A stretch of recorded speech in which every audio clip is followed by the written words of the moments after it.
discuss refraction on the basis of wave theory.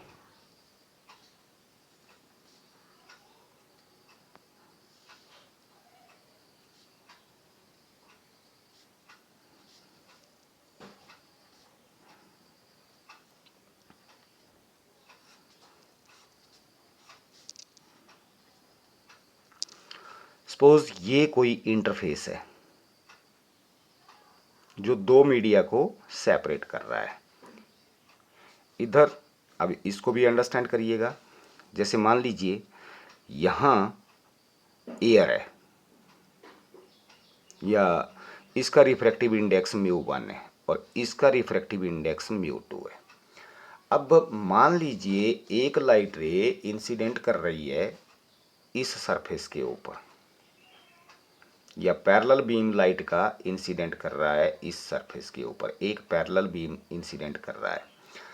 अब if μ2 is greater than μ1 तो ये light रे bend हो जाएगी टुवर्ड्स द नॉर्मल, तो यानी कि ये इधर चली जाएगी लाइक दिस। सिमिलरली ये इधर बेंड हो जाएगी, अपने पाथ से बेंड हो जाएगी। अब अगर इसका मतलब ये आ गई इंसिडेंट रेज और ये आ गई रिफ्रैक्टेड रेज, ठीक है। अब क्योंकि इंसिडेंट रेज ये हैं, इसके ऊपर अगर मैं एक नॉर्मल ड्रॉ करता हूँ दोनों के ऊपर, ये 90 डिग्री का एंगल बनना चाहिए। तो इसका मतलब अगर मैं नॉर्मल ड्रॉ करता हूँ, सपोज मैंने कोई ए बी नॉर्मल ड्रॉ कर दिया, तो ये इंसिडेंट वेव फ्रंट एक्ट कर जाएगा। इस पॉइंट के ऊपर दोनों के ऊपर नॉर्मल ड्रॉ करता हूँ तो ये रिफ्रैक्टेड वेव फ्रंट बन जाएगा, ठीक है। अब इस केस में जो रिफ्रैक्शन है ये है रेयर टू डेंसर, क्योंकि μ2 ग्रेटर देन μ1 है। अगर यही रिफ्रैक्शन डेंसर टू रेयर हो, ये इंसिडेंट रेज थी, पैरेलल बीम है इंसिडेंट रेज का। अब अगर मैं नॉर्मल ड्रॉ करता हूं यहां पर, तो ये कहाँ बेंड होगी, अवे फ्रॉम द नॉर्मल, तो ये इधर बेंड हो जाएगी, यूं चली जाएंगी, ये यूं बेंड होगी इधर, पैरेलल बीम है इधर से जाएगी ये। अब अगर मैं यहाँ पर एक इंसिडेंट रे के ऊपर नॉर्मल ड्रॉ करता हूँ तो ये इंसिडेंट वेव फ्रंट एक्ट कर जाएगा। ये आ गया मेरे पास A B incident wave front. यहाँ पर नॉर्मल ड्रॉ करता हूँ तो ये A dash B dash refracted wave front आ जाएगा। दोनों डायग्राम को देखिए, ये क्योंकि ये μ1 है ये μ2 है। अब μ1 ग्रेटर देन μ2 ले लेते हैं अगर मान लीजिए, तो हमारे पास इस तरह से डायग्राम बनती है। कहने का मतलब ये हो गया कि ये आ गया हमारे पास इंसिडेंट वेव फ्रंट और ये आ गया रिफ्रैक्टेड वेव फ्रंट। इस केस में ये इंसिडेंट वेव फ्रंट आ जाएगा और ये रिफ्रैक्टेड वेव फ्रंट आ जाएगा, क्योंकि ये डेंसर टू रेयर मीडियम है और ये रेयर टू डेंसर मीडियम है। अब हमने स्टडी करना है refraction on the basis of wave theory, ठीक है। तो let us discuss refraction on the basis of wave theory. Keep in mind this diagram, this is very important. अब इसको अगर अंडरस्टैंड करना है, बात वहीं पे आ जाती है, बिल्कुल सेम जिस तरह से हमने रिफ्लेक्शन में स्टडी किया था कि हर पॉइंट जो है, अब यहाँ पर रिफ्लेक्शन नहीं होगी, यहाँ पर रिफ्रैक्शन होगी, तो जो वेव फ्रंट यहाँ से चला अब वो बेंड हो जाएगा, तो वो इस तरफ से चलना शुरू करेगा। तो सबसे पहले डिस्टर्बेंस पॉइंट बी के ऊपर पहुँचेगी, फिर यहाँ से जो वेव फ्रंट चलेगा वो यहाँ आएगा। जैसे मैं इस डायग्राम को थोड़ा सा इधर बना रहा हूँ, इसको अंडरस्टैंड करो। अब यहाँ थोड़ा सा, फाइनली मैं एक ही डायग्राम बनाऊंगा। जैसे मान लो ये कोई इंसिडेंट वेव फ्रंट है ए बी अगर कोई इंसिडेंट वेव फ्रंट है तो सबसे पहले डिस्टर्बेंस, चलिए मान लीजिए मैं यहाँ पर ये वाला केस लेता हूँ, μ2 इज ग्रेटर देन μ1। अब क्योंकि जब ये कोई इंसिडेंट वेव फ्रंट है, यहाँ से हर पॉइंट अपने आप में एक source of new disturbance act करेगा, तो यहाँ से ये अपने वेवलेट छोड़ना शुरू करेगा, यहाँ से ये। अब यहाँ इसके अंदर भी जाएंगे क्योंकि दूसरा मीडियम है, यहाँ पर ये वाला केस ले लिया, यहाँ रिफ्रैक्टिव इंडेक्स μ1 और इधर रिफ्रैक्टिव इंडेक्स μ2।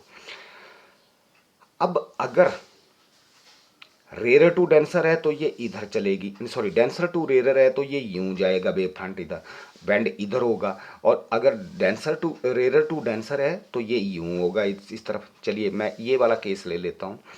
अब जब तक, क्योंकि ये अपने वेवलेट सेकेंडरी वेवलेट छोड़ना शुरू करेंगे, सेकेंडरी वेवलेट्स इस तरह से ये बढ़ते जाएंगे, इनका रेडियस बढ़ता जाएगा।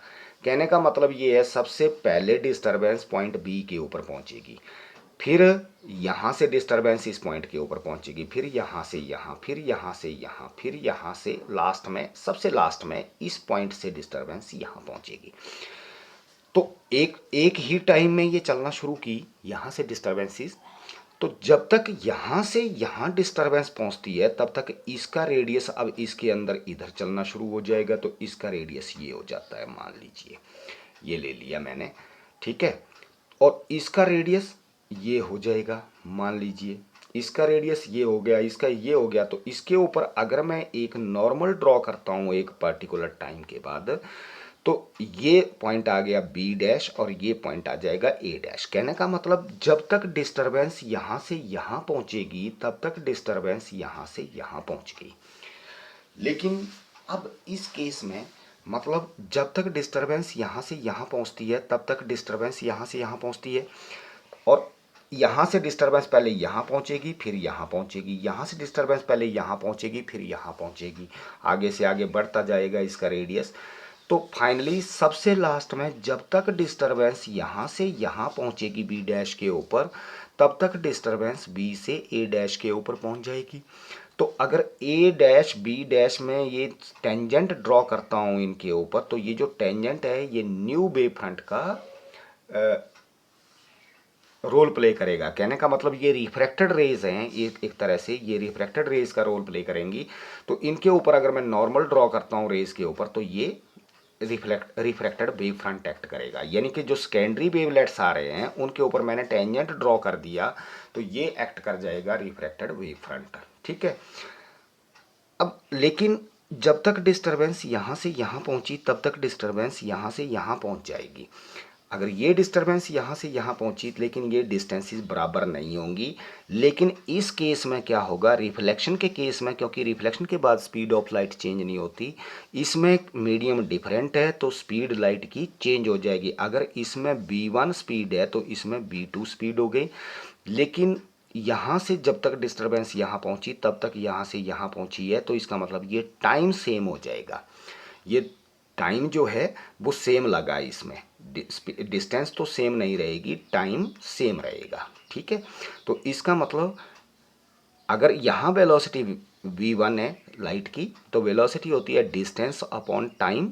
तो इसका मतलब टाइम सेम रहेगा, जितना टाइम यहाँ लगा उतना ही टाइम यहाँ लगेगा।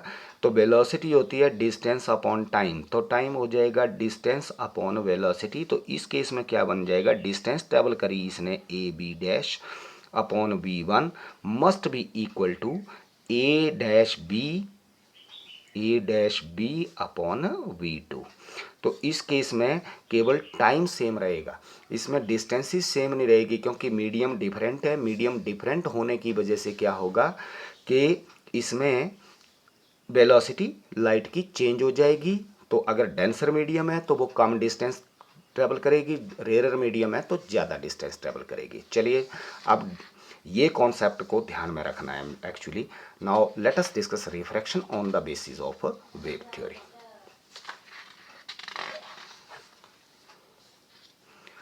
Refraction on the basis of wave theory.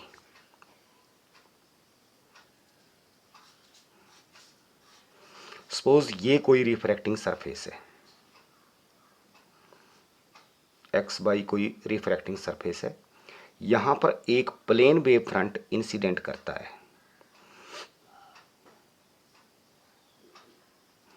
अब क्योंकि यहाँ पर रिफ्रैक्शन होगी तो ये इधर चलना शुरू हो जाएगी। तो सबसे पहले डिस्टरबेंस बी के ऊपर पहुंचेगी। सबसे फाइनली जैसे अभी हमने थोड़ी देर पहले डिस्कस किया कि लास्ट में डिस्टरबेंस यहाँ पहुंचेगी बी डैश के ऊपर, सबसे पहले डिस्टरबेंस बी के ऊपर पहुंचेगी, ठीक है। तो जब तक डिस्टर्बेंस यहाँ से यहाँ पहुँचती है तब तक डिस्टर्बेंस यहाँ से यहाँ पहुँच जाती है ए डैश के ऊपर। तो consider a plane wave front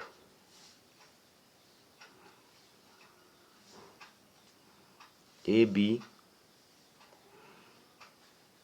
just incident on refracting surface x by। तो जब तक डिस्टरबेंस ए से बी के ऊपर पहुंचती है, यहाँ बी डैश ले लेते हैं कोई पॉइंट, तो जब तक डिस्टरबेंस ए से बी डैश के ऊपर पहुंचती है तब तक डिस्टरबेंस बी से ए डैश के ऊपर पहुंच जाती है। ये ए डैश है। एज डिस्टरबेंस, ये लाइन बहुत इंपॉर्टेंट है, as disturbance from A reaches to B dash, the disturbance from B reaches to A dash। अब क्योंकि यहाँ मीडियम μ1 है और यहाँ पर मीडियम μ2 है, ठीक है, तो सपोज μ2 इज ग्रेटर देन μ1, ठीक है। तो इस केस में क्या हो जाएगा, जब तक डिस्टरबेंस ए से बी के ऊपर पहुंचती है तब तक डिस्टरबेंस बी से ए डैश के ऊपर पहुंच जाती है। देयरफॉर अब क्योंकि टाइम सेम लगा, तो टाइम सेम लगा तो जितना टाइम इसके लिए लगा उतना ही टाइम इसके लिए लगा। अगर इस मीडियम में v1 स्पीड है और इस मीडियम में v2 स्पीड है वेलोसिटी की, तो डिस्टेंस होता है डिस्टेंस सेम नहीं होगी, टाइम सेम रहेगा। वेलोसिटी होती है डिस्टेंस अपॉन टाइम, तो टाइम हो जाएगा डिस्टेंस अपॉन वेलोसिटी। तो ये बन जाएगा A B upon v1 must be equal to A dash B dash या B A dash upon v2, equation number 1। चलिए इसको बाद में कंसिडर करते हैं। या फिर ये आ जाएगा ए बी अपॉन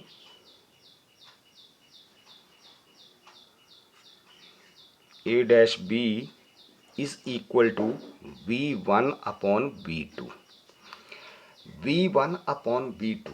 अब क्योंकि ये बन रहा है, अब हमारे पास रिफ्रैक्टिव इंडेक्स होता है mu is equal to C upon B, और μ1 हो गया c अपॉन v1 और μ2 हो गया c अपॉन v2।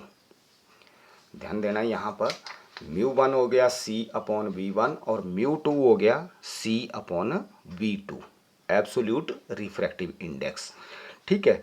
तो v1 अपॉन v2 आ जाएगा, यहाँ से v1 अपॉन v2 दोनों इक्वेशन को मैं डिवाइड करूँ तो v1 अपॉन v2 आ जाएगा हमारे पास, v1 upon v2 is equal to μ2 upon μ1, ठीक है।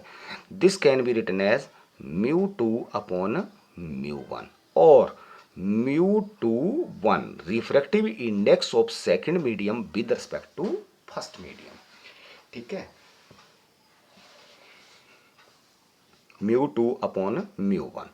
अब इस केस में हमें प्रूव करना है laws of Snell's law, μ1 sine I is equal to μ2 sine r, ये हमें प्रूव करना है, ठीक है।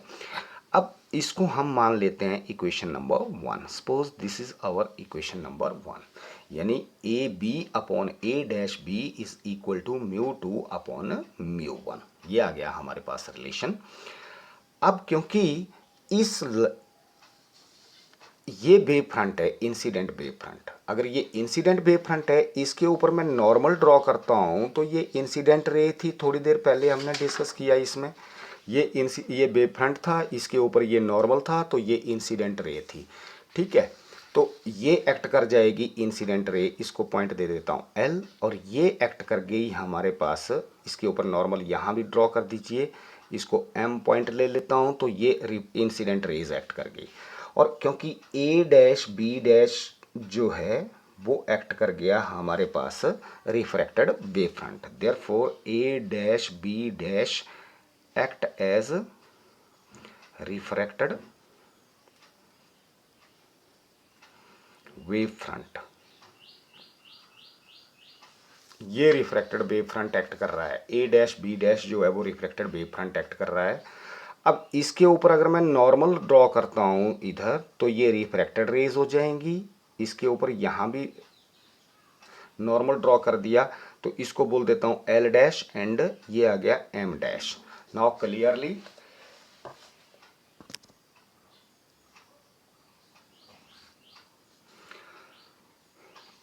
अब यहाँ पर L A and M B, L A and M B act as incident rays and A dash L dash and B dash M dash act as refracted rays। मुझे प्रूव करना है mu one sine I is equal to mu two sine R. कहने का मतलब ये है यहाँ refractive index mu one है और इधर रिफ्रैक्टिव इंडेक्स म्यू टू है, तो mu one sine I is equal to mu two sine R prove करना है मुझे। This is the law of refraction, Snell's law. तो इसका मतलब एंगल ऑफ इंसिडेंस होगा इंसिडेंट रे और नॉर्मल के बीच में एंगल। तो ये हमारे पास इंटरफेस था जो दो मीडिया को सेपरेट कर रहा है, ये आ गया नॉर्मल। मैंने इस सरफेस के ऊपर नॉर्मल ड्रॉ कर दिया, तो ये इंसिडेंट रे थी और ये नॉर्मल है, तो ये एंगल हो गया एंगल ऑफ इंसिडेंस। सिमिलरली अगर ये रिफ्रैक्टेड रे थी, ये रिफ्रैक्टेड रेज हैं, अगर मैं यहाँ पर नॉर्मल ड्रॉ करता हूँ तो ये इंटरफेस है, इंटरफेस के ऊपर नॉर्मल ड्रॉ किया तो ये एंगल आ गया मेरे पास एंगल ऑफ रिफ्रैक्शन। ठीक है। अब क्योंकि ये लाइन इस लाइन के ऊपर परपेंडिकुलर है और ये लाइन इस लाइन के ऊपर परपेंडिकुलर है, तो इसका मतलब angle between the lines is equal to angle between their perpendicular. तो ये एंगल भी आई आ जाएगा। सिमिलरली ये लाइन इसके ऊपर परपेंडिकुलर है और ये लाइन इसके ऊपर परपेंडिकुलर है, तो जो एंगल इन दोनों लाइंस के बीच में होगा वही एंगल इनके बीच में भी आएगा। ये एंगल आ गया एंगल ऑफ रिफ्रैक्शन। अब क्योंकि ये इंसिडेंट रे है, तो ये इसके ऊपर इंसिडेंट वेव फ्रंट के ऊपर नॉर्मल होगी, ये एंगल राइट एंगल आ जाएगा 90 डिग्री। सिमिलरली ये रिफ्रैक्टेड रे है, ये रिफ्रैक्टेड वेव फ्रंट है, वेव फ्रंट के ऊपर रे जो है वो नॉर्मल होती है, तो ये एंगल भी हमारे पास 90 डिग्री आ जाएगा, राइट एंगल आ जाएगा। अब मेरे पास दो राइट एंगल ट्राइंगल बन रही हैं। Now from right angle triangle, from right angled triangle कौन सी, B A B dash, B A B dash.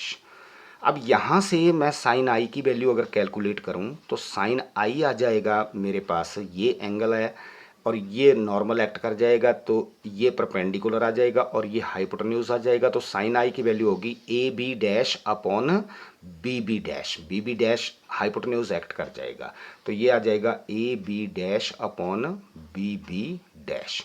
Similarly from right angled triangle कौन सी, ये आ रही है हमारे पास A B A dash B dash, B A dash B dash.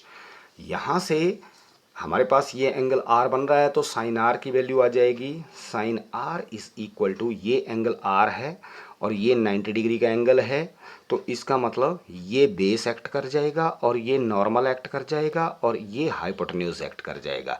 तो साइन आर की वैल्यू आएगी perpendicular upon hypotenuse A dash B divided by कितना, B B dash, B B dash. तो साइन आर की वैल्यू आ जाएगी A dash B divided by B B dash, ये आ जाएगी हमारे पास साइन आर की वैल्यू। ठीक है। अब क्योंकि मुझे प्रूव करना है स्नेल्स लॉ, तो साइन आई अपॉन साइन आर किसके बराबर आ जाएगा, इन दोनों को डिवाइड कर लें अगर हम। Now dividing these two we can write it as, इन दोनों को अगर हम डिवाइड करते हैं तो now from this equation sine I upon sine are is equal to sine I upon sine r, B B dash से बी बी डैश कैंसिल हो जाएगा, ये आ जाएगा A B dash upon A dash B, A dash B. अब A B dash upon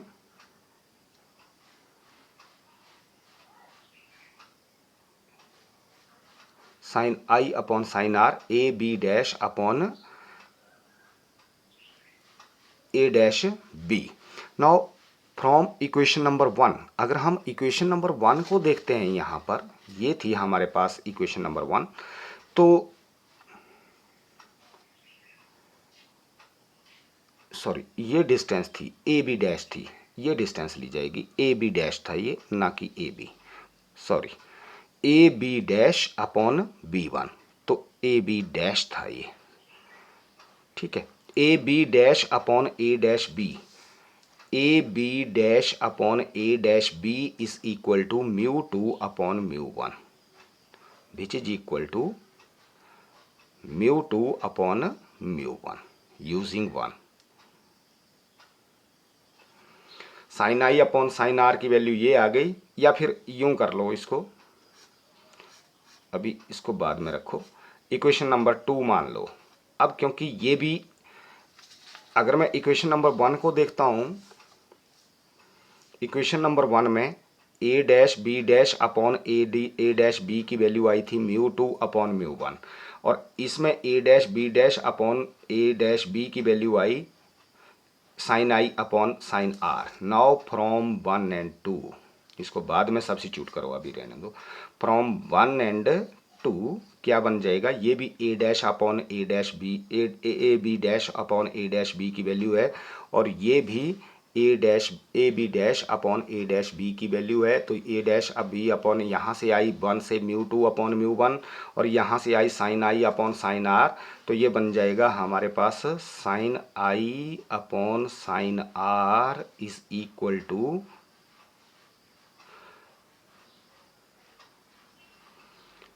यहाँ से थी mu two upon mu one, या फिर mu one sine I is equal to mu two sine R, which is Snell's law. यही Snell's law था, mu one sine I, क्योंकि mu one में आई angle बन रहा था, तो mu one sine I is equal to mu two sine R, यही हमने प्रूव करना है, ठीक है। तो इस केस में moreover incident ray, refracted ray and normal lie in the same plane. Also incident ray,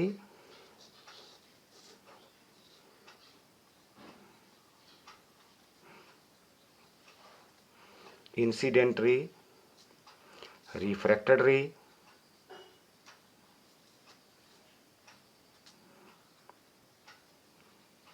and normal lies in same plane, एक ही प्लेन में लाई कर रहे हैं। तो laws of reflection can also be proved on the basis of wave theory. तो इसमें जो रिफ्रैक्शन वाला फिनोमिनन है वो भी वेव थ्योरी के आधार पर प्रूव किया जा सकता है। अब चाहे रेयर टू डेंसर हो, चाहे डेंसर टू रेयर हो, अगर डेंसर टू रेयर होगा तो सिर्फ यहाँ म्यू टू या म्यू वन जो भी आप चेंज कर सकते हैं, चाहे डेंसर टू रेयर हो चाहे रेयर टू डेंसर हो, तो आप इसको इस तरह से सॉल्व कर सकते हैं। This is the refraction on the basis of wave theory. Clear?